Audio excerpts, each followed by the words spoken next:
Hey, what's going on, everyone? This is Chase here at Rocky Mountain. Thank you so much for stopping in. So today I want to talk to you about this right here. This is the Tusk TPS Guard, and this is going to be for the 2023 and newer KTM Husqvarna and GasGas models. If you have one of those bikes, this is a really good upgrade for you. Now, on 4-stroke models, your TPS, your throttle position sensor, is tucked up more out of the way. But on 2-strokes especially, if you look at this bike we have here, you can see that the TPS, it sits right there on the side, is exposed. Now, these bikes do come from the factory with a TPS guard, but it's just made from plastic.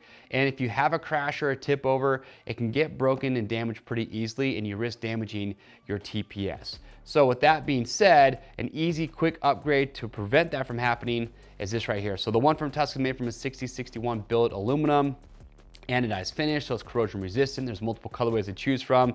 And to install it, you literally just take out your factory bolts. It bolts right on. Voila, you've added good looks and better protection to your motorcycle. So again, if you have a 2023 or newer European bike and you want to upgrade the protection for your throttle position sensor, pick one of these up. We do have these available also for the older generation as well. If you have questions or comments, leave those down below. We'll get those answered. To grab one, click the link or head over to RockyMountainATVMC.com. You know the deal. We ship for free over 75 bucks. And if you want to stay up to date on products like this, subscribe to our YouTube channel. I'm Chase, and we'll see you on the trails.